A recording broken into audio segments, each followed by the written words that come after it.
Hello అండి రాహుల్ గారు. Hi అండి. సోషల్ మీడియాలో ఏ అకౌంట్ ఓపెన్ చేసినా మనకి మోనాలిసా గారే కనిపిస్తున్నారు. అప్పట్లో మోనాలిసా అంటే ఎంత క్రేజో తెలుసు. చాలామంది ఇంట్లో ఇప్పటికి ఫ్రేమ్‌లు కట్టుబడి ఉంటాయి. ఇప్పుడు ఈ మోనాలిసా కూడా అంతే ఫేమ్ వచ్చేసింది. ఏం చెప్తారు? బేసికల్‌గా పోనీలెండి. అమ్మాయికి ఫేమొచ్చి, అమ్మాయికొక దారి, ఒక పాత్ కెరియర్‌లోకి దొరుకుతుందంటే అదృష్టమనే భావించాలి. ఎందుకంటే వన్ నైట్, వన్ డేలో స్టార్ అవ్వడం అనేది ఓవర్ నైట్‌లో స్టార్ అంటే ఇదే. ఇదే అని మనం చాలా మందిని చూసాము. దాంట్లో అవును. ఈ కోవలో ఈ అమ్మాయి చెందుతుందనుకోవచ్చు. కానీ దీనన్నిటికన్నా మారే ముందు అమ్మాయి పుట్టుపూర్వత్రాలేంటి? ఆ అమ్మాయి అసలక్కడికెందుకొచ్చింది? బతుకు తెరువు కోసం వచ్చింది. హ్మ్. కుంభమేళాలో పూసలమ్ముకోవడానికి, దండలమ్ముకోవడానికి ఇండోర్ నుంచొచ్చిన మోనాలిసా భోస్లే. మనోళ్ళు కామ్‌గుండరుగా హ్మ్. ఎక్కడికెళ్ళినా. హ్మ్. అది కుంభమేళానా, ఇంకోటా, దేవుడా, గుడా ఏమీ లే. ఎళ్లి ఫోటోలు తీసేశారు. మా అమ్మాయికి గూడా కొంచెం ఆనందంగా అనిపించింది. అమ్మాయి ఏమనుకుంది పిచ్చోళ్ళు నా దగ్గర కొంటారులే పూసలు, దండలు. అవును. నేను అని చెప్పి అమ్మాయి పాపం సార్ కొనుక్కోండి సార్ కొంచెం చూడండి సార్ అది ఇది అని అమ్మకానికి పెడితే వీడు ఈ అమ్మాయి ఫోటోని తీసుకొనెళ్ళి పబ్లిక్‌లో పెట్టేశారు. హ్మ్. దానివల్ల అమ్మాయి ఎంత చిత్రవద అనుభవించిందంటే 10 రోజులు లిటరల్లీ 13 తారీఖు నుంచి ఈ రోజు వరకు. 13 తారీఖేగా కుంభమేళా స్టార్ట్ అయింది. జనవరి 13 స్టార్ట్ అయింది. ఇప్పటిదాకా ఎంత చిత్రవద అనుభవిస్తుందంటే అమ్మాయి అంత చిత్రవద అనుభవించింది. తర్వాత ఎవరో ఒక రిపోర్టర్ తీసుకొనెళ్ళి అమ్మాయికి మేకోవర్ చేయడము. తర్వాత మేకోవర్ చేశాక ముఖ్యంగా అమ్మాయి ఆకర్షణ అమ్మాయి కళ్ళు. హ్మ్. పిల్లి కళ్ళు, ద బ్లూ ఐస్ అంటారు గదా! Honey eyes or blue eyes తేనె కళ్ళు. అవును. అలా ఉండే అమ్మాయి బావుండేసరికి చూడ్డానికి 16 ఏళ్ల అమ్మాయండి. 15, 16 ఏళ్ల చిన్నమ్మాయి. అమ్మాయి. చిన్న అమ్మాయి. అమ్మాయికేం తెలుస్తుంది? ఆ! స్మార్ట్ ఫోన్‌లలో ఫోటోలు తీసుకొని రీల్స్ చేయాలని గూడా అమ్మాయికి తెలీదు. వాళ్ళ తండ్రి ఏంటి? వాళ్ళ కుటుంబం ఏంటి? పూసలు అమ్ముకునే ఒక తెగ. వాళ్ళకంటూ ఒక తెగ ఉంటది గదా! గూడెం అవును. అంటారు వాళ్ళు కూడా. ఆ తెగ నుంచి వచ్చిన అమ్మాయికి కుంభమేళాలో 4 డబ్బులొస్తాయి, చాలామందొస్తారు అని ఎక్కడెక్కడి నుంచో వచ్చి వ్యాపారాలు చేసుకునే వాళ్ళుంటారు. హ్మ్. 45 రోజులు అక్కడ గుడిసెలేసుకొని అవును. అక్కడే ఉంటూ. కానీ ఈ అమ్మాయి ఏం చేస్తోందా? ఈ అమ్మాయి ఎటు పోతోందా? అని పడిగాపులు కాసే మనవాళ్ళు ఎవరో ఇద్దరిద్దరు మంచివాళ్ళు ఆ అమ్మాయిని మీకు ఏం కాదు మేమున్నాము. మీకు నచ్చితేనే మీరు చెయ్యండి. సినిమాల్లోనే యాక్ట్ చేయండి. అమ్మాయి బావుంది. ఒడ్డు, పొడుగు అంతా బావుంది. భాష మేము నేర్పిస్తాము. హిందీలోనే మాట్లాడొచ్చు అమ్మాయి. డైరెక్టర్‌లకు పరిచయం చేస్తాము. మీరు అనుకునేటట్టు సినిమాల్లోకొచ్చాక ఇంకేవో చేస్తారు. ఆడపిల్ల జీవితం అన్యాయం అయిపోతుంది. అది ఏమి లేదమ్మా మేమే ధైర్యంగా ఉండి చేస్తామని ఒక రిపోర్టర్ ఆ అమ్మాయిని తీసుకొనెళ్ళి మేకోవర్ చేయించి కొన్ని ఫోటోలు బాలీవుడ్ ఏజెన్సీస్ ఉంటాయి. మనకైతే ఇక్కడ తెలుగులో ఏజెన్సీస్ లేవు గానీ సౌత్ హ్మ్. ఇండియాలో, హ్మ్. నార్త్ ఇండియాలో ఏజెన్సీస్ ఉంటారు. ఎవరైనా ఏజెన్సీస్‌కెళ్ళి కాంటాక్ట్ అవ్వాల్సిందే.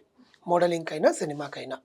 టీవీలో యాడ్‌లొస్తాయి కదా! వాటికి కూడా ఏజెన్సీలుంటాయి. గల్లీ గల్లీలో ఇలాంటి స్టూడియోల్లాగా మనకి ఒక ఏజెన్సీస్ ఉంటాయన్నమాట. హ్మ్. అక్కడికి వెళ్లి వీళ్ళు వాళ్ళకి సంబంధించిన యాడ్ లేపోతే ఇది నా కాంటాక్ట్ నంబర్, ఇది నా పేరు అని చెప్పి రాసుకొని ఇస్తే వాళ్ళు ఆ ఫోటోలన్నీ తీసుకొని వాళ్ళకుండే కాస్టింగ్ డైరెక్టర్‌లకి వాళ్ళకి పంపిస్తారు. బట్ ఈ అమ్మాయి కాస్టింగ్ కౌచ్ బారిలో పడకుండా ఉండే బాధ్యత మాది అని ఆ రిపోర్టర్స్ హామీ ఇచ్చింది. లేడీ రిపోర్టరే. హ్మ్. ఇచ్చాక ఈ అమ్మాయిని తీసుకొనెళ్ళి హిందీ డైరెక్టర్ ఎవరో మిశ్రా అనుకుంటా. హ్మ్. అతను కొత్త సినిమా తీస్తున్నాడు యాక్చువల్‌గా 'మణిపూర్'. 'సెలబ్రిటీస్ ఆఫ్ మణిపూర్' అనో 'కలర్స్ ఆఫ్ మణిపూర్' అనేదో సినిమా తీస్తున్నాడు. దాంట్లో ఈ అమ్మాయికి ఒక విలేజ్ క్యారెక్టర్ ఇస్తాము. ఈ అమ్మాయి బాగా ఆ అమ్మాయి కళ్ళతోనే ఎక్స్‌ప్రెషన్ చేస్తది అని. ఇందులో ఈ అమ్మాయి యాక్ట్ చేస్తదా? యాక్ట్ చేయదా? అంటే నార్త్ ఇండియాలో యాక్టింగ్ రాని వాళ్ళు ఫస్ట్ సినిమా, 2 సినిమాల తర్వాత మూడో సినిమా నుంచి బాగా యాక్ట్ చేశారు. అవును. దానికి ఫస్ట్ సినిమాతో వచ్చిన మన 'ఆలియా భట్' ఇప్పుడు ఎట్లా వచ్చిందో మనకే తెలుసు. అవును. ఓకే. సో, అమ్మాయికి ఫస్ట్ సినిమా నేను ఒప్పుకోను. 'స్టూడెంట్ ఆఫ్ ది ఇయర్‌లో' అమ్మాయికి అదేం లేదు. Bubbly bubbly character, college girl character. Hmm. తర్వాత అమ్మాయి ఇప్పుడు ఎన్ని సినిమాలు తీసింది. ఎన్ని మంచి సినిమాలు తీసింది. అవును. So, she turned into a good actress. అలా చాలామంది ఉన్నారనమాట. అలా అనుకుంటే 'కియారా అద్వానీ' కూడా అలాగే ఉన్నింది. అవును. 'యామి గౌతమ్' కూడా అలాగే ఉంది. They look beautiful. 'Katrina Kaif' స్టార్టింగ్‌లో వస్తే అమ్మాయికి అసలు భాషే రాదు. హిందీ డైలాగ్ చెప్పడమే రాదు ఆ అమ్మాయికి. హ్మ్.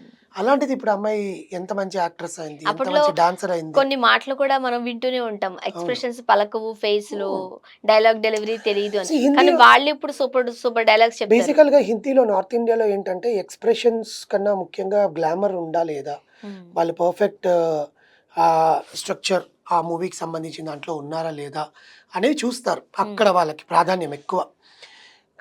'Deepika Padukone' is the only actress which I seen with the expression అవును. ఇప్పటి వరకు. అంటే అవును. After 'Madhuri Dixit', after 'Aishwarya Rai'. Hmm. 'Aishwarya Rai' కళ్ళతోనే చేస్తుంది. Only eyes. 'Madhuri Dixit' only facial expressions. ఆ అమ్మాయి అక్కడ నిలబడుకుంటే చాలు అట్లా. అవును. సో, ఆఫ్టర్ 'రాణి ముఖర్జీ' గారు, 'కజోల్', ప్రీతి జింట, వీళ్ళందరూ ఏంటంటే ఎక్స్ప్రెషన్ విత్ బ్యూటీ. యాక్టింగ్ అవును. కదా. అంటే నేను శ్రీదేవి గారు, జయప్రద గారు, రేఖా గారు వీళ్ళన్నీ మాట్లాడట్లా, ద వే వీఆర్ సీయింగ్. అవును.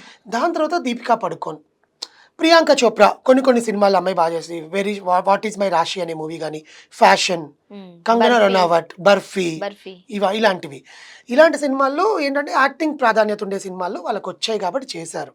తర్వాత తర్వాత మిగతా వచ్చే హీరోయిన్లకు కూడా ఇప్పుడు యాక్టింగ్ ప్రాధాన్యత ఉండే క్యారెక్టర్లే రాస్తున్నారు. అక్కడ డైరెక్టర్లు కూడా మన తెలుగు సినిమాలు కానీ, మలయాళం కానీ, కన్నడ కానీ చూసి వీళ్ళకి కూడా మనకు కూడా హీరోయిన్ ప్రాధాన్యత ఉండాలి. అక్కడి మనతోనే మొదలైందండి, అనుష్క తోటి. అంతకుముందు సౌందర్య గారు, తర్వాత అనుష్క గారు ఉండేవాళ్ళు అనమాట. అంటే పాత హీరోయిన్లు ఉన్నారనుకోండి, వాళ్ళకు కూడా పాత సినిమాలు ఉన్నాయి, కానీ కొత్త ట్రెండ్ మాట్లాడుతున్నాను. ఇప్పుడు ఈ మోనాలిసాని తీసుకొచ్చి ఏం యాక్టింగ్ నేర్పిస్తారని చాలామంది అంటున్నారు. కానీ ఒకవేళ నిజంగా అది నిజమై, అంటే ఆయనైతే అనౌన్స్ చేశాడు, ఆ అమ్మాయిని తీసుకొచ్చి యాక్టింగ్ నేర్పించి చేస్తే ఇట్స్ వెల్ అండ్ గుడ్. ఆ ఫ్యామిలీకి ఒక దారి దొరికినట్టు, అమ్మాయి ఓవర్ నైట్ స్టార్ అయినట్టు. ఇప్పుడు నడుస్తున్న కొత్త వార్త ఏంటంటే, బుచ్చిబాబు సనా తీసే మన రామ్ చరణ్, జాన్వీ కపూర్ పెద్ది అనే ఒక సినిమా టైటిల్, వర్కింగ్ టైటిల్ పెట్టుకున్నారు పెద్ది అని చెప్పి. అది ఒక I mean sport drama, it's multi sport drama. దాంట్లో జాన్వీ కపూర్ కూడా అథ్లెటిక్గా కనిపిస్తారు, రామ్ చరణ్ కూడా అథ్లెటిక్గా కనిపిస్తారని చెప్పి వార్తలు వస్తున్నాయి. ఎంతవరకు నిజం మనకు తెలియదు. దాంట్లో ఈ అమ్మాయిని కూడా ఖరారు చేశారు బుచ్చిబాబు సనా. కళ్ళు నచ్చి రామ్ చరణ్ గారి క్యారెక్టర్, అంటే స్పోర్ట్స్ డ్రామా మనం చూసే ఉంటాం. విజయ్ గారిది ఒక సినిమా వచ్చింది, విజయ్ అండ్ దాంట్లో నటించిన అమ్మాయినే మనం చాలా సినిమాల్లో చూసాం. తెలుగులో కూడా నటించింది, ఆనంద్ దేవరకొండతో కూడా. సో అలా ఏమైనా వర్షా బోలమ్మ గురించి నేను చెప్తున్నాను, అలా ఏమైనా ఈ అమ్మాయికి ఏమైనా క్యారెక్టర్ ఇస్తారా అని చాలామంది మాట్లాడుతున్నారు. ఒకవేళ నిజంగా తెలుగు సినిమా చాలా హక్కును చేర్చుకుంటుందండి. We don't deny the talent and we don't deny the glamour to.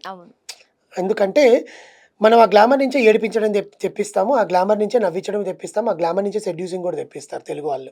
So there are వైవిధ్యభరితమైన నటన అనేది మన తెలుగు ఇండస్ట్రీలో పెట్టింది పేరు. అలాంటిది ఆ అమ్మాయికి నిజంగానే బుచ్చిబాబు గారు, రామ్ చరణ్ గారి పక్కన ఛాన్స్ కొట్టిందంటే ఇట్స్ వెరీ లక్కీ కదా. But things should work out. ఏదో ఎక్కడో అక్కడ వచ్చింది కదా, ఇక్కడికి వచ్చి రామ్ చరణ్ గారి పక్కన ఇన్ ద సెన్స్ చెల్లెల క్యారెక్టర్, లేకపోతే ఇంపార్టెంట్ క్యారెక్టర్, లేకపోతే అమ్మాయిని తీసుకొచ్చి ఏదైనా పెడతారనేది వేచి చూడాలి. బట్ ఇట్స్ ఎ రూమర్ అండి, it is not declared by Buchibabu గారు or official team. Because already కర్ణాటకలో ఫస్ట్ షెడ్యూల్ కంప్లీట్ చేసుకొని వచ్చేసారు రామ్ చరణ్ గారు, అండ్ జాన్వీ కపూర్ కూడా ఇదంతా పాల్గొనింది. ఒక మంచి యాంగిల్ బాగుంది. కానీ వేరే సైడ్ చూస్తే మనం కొన్ని ఫొటోస్ చూసినప్పుడు ఆ అమ్మాయికి అసలు ఇష్టం ఉందో లేదో ఎవరు అడగట్లేదు. వస్తున్నారు, పటాపటా ఫొటోస్ తీసేస్తున్నారు, రమ్మంటున్నారు, సెల్ఫీలు తీస్తున్నారు. ఆ అమ్మాయి ఎట్లా ఫీల్ అవుతుందో. అమ్మాయి చాలా awkward గా, ఇంకొకరు అనే weird గా మాట ఫీల్ అయిందండి. కుంభమేళాకి అది ఒక దైవ పవిత్రమైన స్థలం. ప్లేస్. ఆ ప్లేస్‌కి వెళ్ళి ఇలా చేయడం ఎంతవరకు కరెక్ట్ అనేది కూడా కొంతమంది వాదన. కొంతమంది ఏంటంటే అది పిచ్చండి. ఏంటంటే నేను మోనాలిసాతో ఫోటో దిగాను, ఇదిగో ఇన్‌స్టాగ్రామ్‌లో పెట్టుకుంటున్నా స్టోరీ. నేను మోనాలిసాతో ఫోటో దిగాను, ఇదిగో స్నాప్ చేస్తున్నాను. ఈ పిచ్చి వల్లే. ఆ అమ్మాయి ఆడపిల్ల, వాళ్ళ ఫ్యామిలీ, అమ్మాయి పాపం దాక్కుంటుంది, మాస్క్ కట్టుకొని అదే. తిరుగుతుంది. వాళ్ళ ఫ్యామిలీ అంతా అమ్మాయిని ఇట్లా చుట్టుముట్టేస్తున్నారు. అయినా కూడా వీళ్ళకి బుద్ధి లేదా అనేది నాకు అర్థం ఇబ్బందికరమైన కావట్లేదు. పరిస్థితులు ఒక కల్పించారు. ఆడపిల్లేనండి, అదే ప్లేస్‌లో మీ చెల్లెలో, మీ అక్క వాళ్ళు ఎవరైనా ఉంటే ఆలోచిస్తారా అలాగా? కొట్టరా ఎళ్లి? అదే కదా. ఆ! అది కుంభమేళ, వాళ్ళ డబ్బు సంపాదించుకోవడానికి వచ్చారు. వాళ్ళు బికారుల్లే, వాళ్ళు ఏం చెప్పినా వింటారని చెప్పి 500, ₹100 ఇచ్చి ఎంత ఇబ్బంది పెడుతున్నారంటే, ఎంత అవును. చండాలంగా చేశారంటే, తప్పు, అది తప్పు. అది చాలా అంటే చాలా దారుణంగా చేశారు. కానీ ఆ రిపోర్టర్ ఎవరో కొంచెం అండుండి పోలీస్ పర్మిషన్ తీసుకొని, పోలీస్ ప్రొటెక్షన్ ఇచ్చి అలాంటివన్నీ చేయకుండా ఉండండి అని చెప్పారు. ఆ అమ్మాయికి కూడా చెప్పారు, అమ్మాయి ఇంకెవరైనా ఇలా చూస్తుంటే మాకు ఈ నెంబర్‌కి వెంటనే కాల్ చేయని కూడా ఇచ్చారు. సో భారతదేశంలో ఒక పవిత్రమైన స్థలానికెళ్ళి ఒక ఆడపిల్లని ఇబ్బంది పెట్టడం అనేది చాలా, మనం వినడానికే, చూడడానికే చాలా జుగుప్సాకరంగా ఉంది. ఇలాంటివన్నీ ఆపి అమ్మాయికి నిజంగా మంచి భవిష్యత్తు వస్తే బావుంటదని కోరుకుంటున్నాను. Thank you so much.